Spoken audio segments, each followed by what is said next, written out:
নমস্কার, সকলেই কেমন আছেন? আশা করছি সকলে ভালো আছেন। আবারও একটি নতুন দিনের সাথে নতুন একটি ব্লগের সাথে আপনাদের সকলকে স্বাগত জানাচ্ছি।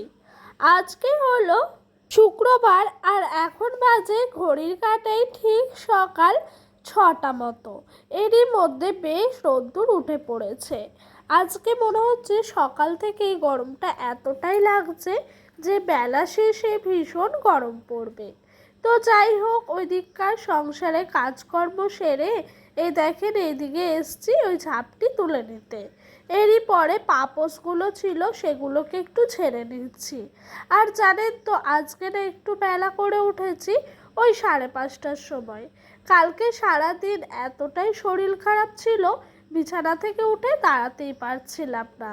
মানে বিছানা থেকে উঠলেই মাথাটা ঘুরে শুয়ে পড়ছিলাম। জানেন তো কালকে সারাটা দিন জ্বরে ভুগেছি।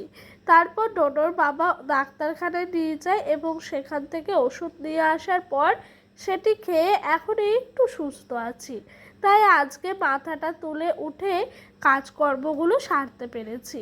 আর জানেন তো অসুস্থ হলেই বোঝা যায় যে একটা বাড়ির বউ একদিন অসুস্থ হলে কি হয়। জানেন তো অসুস্থ শরীরটা নিয়ে এতটাই বিছানায় ভুগছিলাম, যে মানুষটা বিকাল 8টার মধ্যে বাসি বিছানা তুলে নিই সেই মানুষটা বিছানাটা তুলেছি বেলা 2টোর সময়। এতটাই কষ্ট হচ্ছিল কি বলবো আপনাদেরকে। তো যাই হোক, ভগবানকে না শুয়ে শুয়ে বিছানায় অনেকবার ডেকেছি যাতে আমি তাড়াতাড়ি সুস্থ হয়ে যাই, কারণ আমার একটা ছোট্ট সন্তান আছে, ওকে ভালো করে দেখাশোনা করতে হবে। আর জানেন তো আমার ছেলে না কারো হাতে খায় না, আমি যতক্ষণ না ওকে খাইয়ে দেব। সেই কারণে জানেন তো আরও বেশি করে সুস্থ হতে চাইছিলাম। তবে ভগবানের আশীর্বাদ এবং আমার মনের জোরে আমি একদিনেই সুস্থ হতে পেরেছি।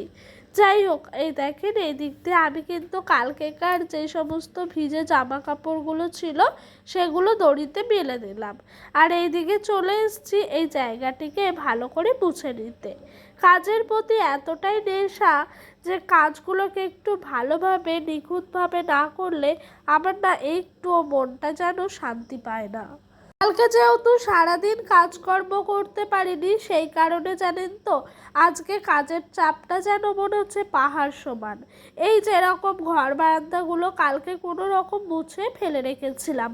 কালকে জানেন তো সকালে কাজকর্মগুলো করেছিলাম বাসি কাজ, তারপরে চাটা খাওয়ার পর একটু বিছানায় গিয়ে গাটা গড়াতে গেছি, তারপর থেকে আর উঠতেই পারছিলাম না। তাই আজকে কাজকর্মগুলো একটু বেশি করেই যেন পেরিয়ে গেছে। যাই হোক, ওদিক দিয়ে আমার মোটামুটি করে ঘর বারান্দাগুলো মোছা হয়ে গেল। জানেন তো আজকে না কিছুটা কাচাকুচি বেরিয়েছিল, সেগুলোকেও কেচে নিচ্ছি। যেরকম ডোডোর বাবার গেঞ্জি, ডোডোর জামা প্যান্ট আর একটি গামছা, এগুলোকে কেচে নিচ্ছি। আর জানেন তো একটু সকাল সকালই কাজকর্মগুলো সারার চেষ্টা করছিলাম, তবে ওই যে উঠতে একটু লেট হয়ে গেছে। আরও ইচ্ছা করে একটু লেট করে উঠেছি, কারণ কি বলেন তো ভীষণই শরীরটা কাল খারাপ ছিল, তো এই কারণে আজ একটু দেরি করে উঠেছি। জানি না ওষুধের এতটাই পাওয়ার ছিল নাকি নিজের শরীরটা এতটাই ক্লান্ত ছিল, কালকে সকাল থেকে রাত অবধি পুরো এক লাগাতার ঘুমিয়েছি। এতে করে ভোরের আলো ফোটার আগেই ঘুমটি ভেঙে গেছিল। তবে জানলা দিয়ে চোখ যাওয়াতে দেখছিলাম এখনো অবধি অন্ধকার আছে। তাই জানেন তো মোবাইলটা পাশেই থাকে, হাতে নিয়ে দেখি এখন বাজে বেলা 4:30। সেই জন্য জানেন তো আর কি করব, তখন আর উঠিনি, একটু বেলা করে উঠলাম। যাই হোক, ওদিক দিয়ে আমার মোটামুটি করে কাজকর্মগুলো হয়ে গেল। এবার এই দেখেন এইদিকে চলে এসেছি উনুন শালের কাছে। কারণ কি জানেন তো কালকে না উনানটা আর ল্যাপা হয়নি, শাশুড়ি মায়ের রান্না বান্নাগুলো সেরেছিলেন, তো উনি রান্না করার পর আর উনানটা ল্যাপা হয়নি বলে আমি না আজকে চলে এসেছি সকালে বাসি কাজকর্মগুলো সেরে নেওয়ার পরই উনানটাকে একেবারে লেপে নিতে। আর জানেন তো আমি তো প্রত্যেক দিন রান্নাবান্না শেষে উনানটা লেপে রাখি, তবে ওনার বয়সও হয়েছে, শরীরটাও খারাপ, সেই জন্য উনি আর লেপতে পারেননি, আমি একেবারে আজকে লেপে নিচ্ছি। তবে কাজের চাপটা আজকে সত্যি বলতে একটু বেশিই লাগছিল। প্রথমে জানেন তো ভেবেছিলাম শুধু উনানটাকে লেপবো এবং উনানটা সাইডটা গোল করে লেপা দেবো, আর বেশি লেপবো না। আয়ে আমটি আমি হসয়ে ইঁদুর ছানা দীর্ঘয়ে ঈগল পাখি হসুয়ে উঠ চলেছে দীর্ঘয়ে দীর্ঘইটি আছে ঝুলে রিয়ে। এই দেখেন তারপরে এদিকে ওষুধটাও খেতে চলে এসেছি। ওই যে খাওয়ার আগে ওষুধ আছে, তো এই ওষুধগুলো খেয়েই কিন্তু ভাতটা খাবো। আর হ্যাঁ, আপনাদেরকে যেই কথাটা বলছিলাম উনানটার ব্যাপারে, যে উনানটা প্রথমে ভাবলাম গোল করে লেপা দেবো আর লেপবো না, তবে ওই যে ভিডিওর প্রথমেই বললাম না, আমার কাজের প্রতি এতটাই নেশা এবং নিখুঁত পরিষ্কার পরিচ্ছন্ন কাজ করার প্রতি এতটাই ভালোবাসা যে কাজটা যদি একটু পরিষ্কার পরিচ্ছন্ন না হয় তখন যেন মনটা খুঁতখুত করে। তাই না ভেবেই পুরোটাই লেপে নিলাম, কষ্ট হলো। যাই হোক, আপনাদের সঙ্গেই গল্প করতে করতে ওই দিক দিয়ে আমার ওষুধটি খাওয়া হয়ে গেল। জানেন তো এই ওষুধগুলো খেতে ভীষণ কষ্ট হয়। যাই হোক, ওষুধটি খাওয়ার পর আমি আর টোটো দোকান গেছিলাম, তো টোটোর জন্য একটা ডিম নিলাম, ডিম রান্না করবো। আর টোটো কি নিয়েছো? ললিপপ। ও দুটো ললিপপ নিল, দুটো না তিনটে। আর আমি ডিম নিলাম। এবার বাড়ি যাবো, গিয়ে রান্না বসাবো ঝটপট করে। আর এই দেখো পেছনটা হলো ভিউটা আমাদের পাড়ার।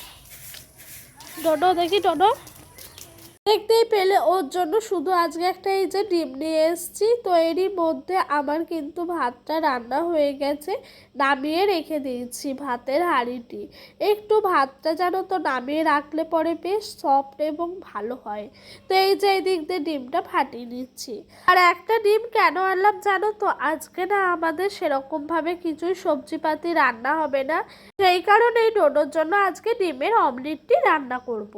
জানেন তো যখনই সবজিপাতি থাকে না তখনই না ওর জন্য একটু ডিম সিদ্ধ নয় ডিমের অমলেট এগুলো কিন্তু আমাকে করতেই হয়। যাই হোক,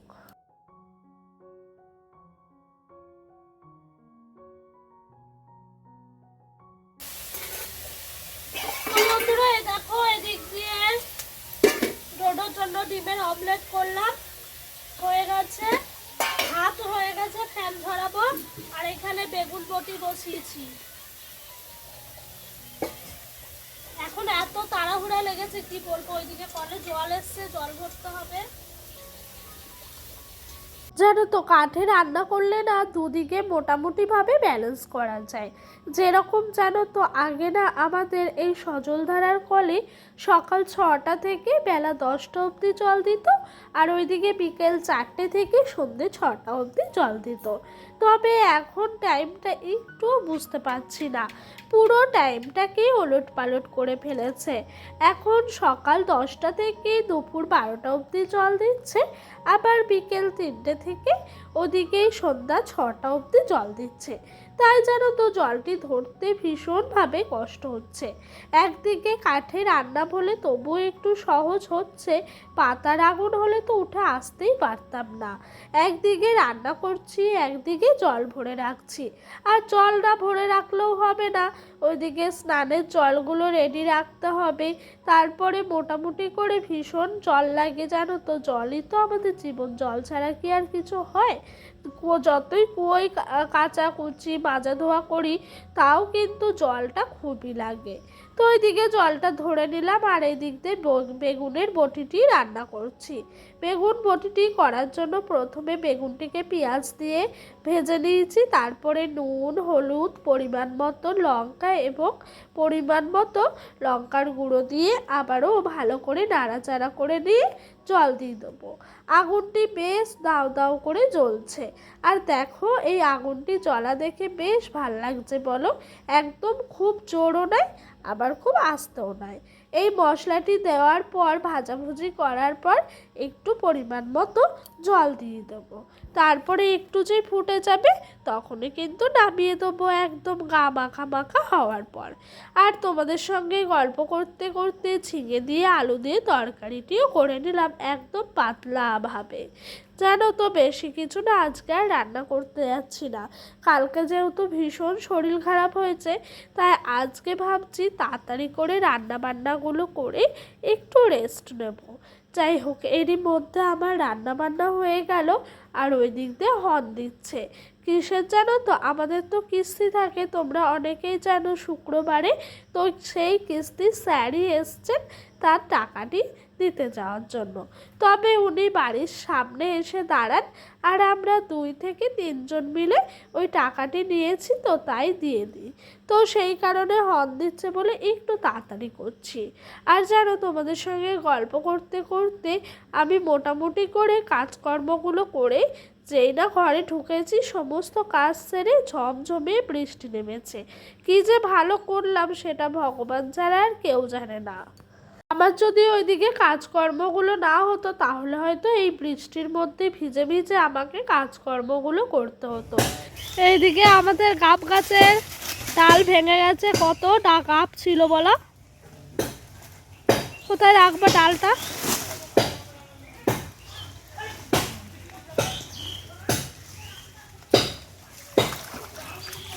আর এখানে তো পুকুর।